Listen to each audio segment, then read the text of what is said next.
The scriptures sum up everything that God expects of you and me as human beings with one phrase. Uh, the ending of Ecclesiastes chapter 12 says, the end of the matter, all has been heard. Fear God and keep his commands, for this is the whole duty of man. Singular, not these two things are. This one thing, fearing God and keeping his commands, is the whole duty of man. And Peter echoes that in Acts chapter 10. He says the same thing. Anyone from any nation who fears him and does what is right is acceptable to him. So if you wanted to sum up everything God expects from me as a human, everything he expects from you, what he expects from the human race, it's very simply that we fear him. It's that important. The fear of God is the sum total of what we have failed to do as sinners, the sum total of God's expectations for us. And even if you're a believer in Jesus through the gospel, the sum total of the life that you have been restored to as a believer through the gospel. So it's that important. In a sense, you could say, the whole duty of man, it's everything. It's what matters most is that you learn to fear him.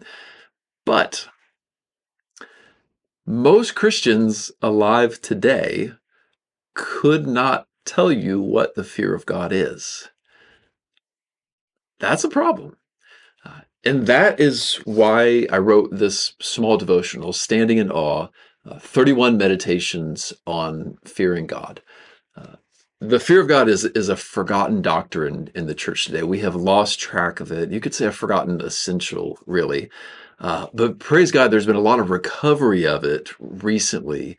It started a generation ago with Jerry Bridges, and then today authors like Michael Reeves and Christina Fox are writing about it. Oh, thank God so much for that. And what I wanted to do here was, it seems to me like almost every Christian out there would benefit from spending a month of their life, just setting aside a month of their life to every day considering one thing the scriptures have to say about the fear of God, so that we could then have a thorough understanding of what it is and then recover that doctrine in our hearts so that we could walk in the fear of God. So day by day or meditation by meditation, what you have here is standard devotional format, one or two verses, and then a page or two, kind of pressing those verses into your heart and into your life. It starts with what I just shared with you, the importance of fearing God and the definition of it, which you probably want me to give you right now. For a believing Christian, someone who has a relationship with Jesus Christ through the gospel, the fear of the Lord is an awe-filled, joy-filled trembling of heart before God. It's that feeling you get when you look at all those stars at night, or you stand at the seashore and try to fathom how far it is across. Or I got to see the Grand Canyon a few years ago, and you see something like that, and you just, oh, wow. It's that before the glory of God. To have that disposition in our heart, that's the root of godliness. From that, our integrity, our obedience, our zeal for him, so much comes out of that feeling, that disposition. So we establish some of those things early on, and then we talk about some of the differences between that godly form of fear and reverence and what the Puritans would call sinful fear, which is being scared of God. We kind of iron out some of those differences.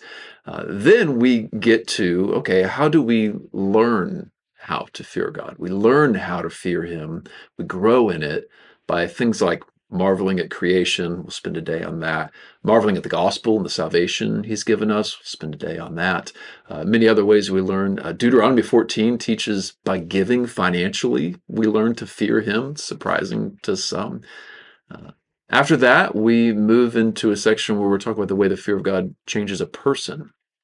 We look at how God-fearers make the best husbands and the best wives and the best leaders, and many other ways that it forms you as a person.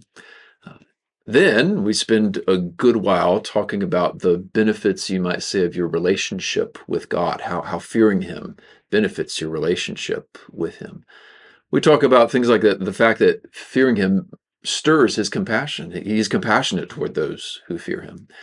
We look at the example of Jesus, who offered up prayers with godly fear, and he was heard because of his godly fear. Like the fear of God in us stirs him to answer our prayers. So we look at many benefits like that. And then we close with what I think is one of the most amazing teachings in the whole Bible, and that is that Jesus Christ fears God. We said in at least two different places in the scriptures.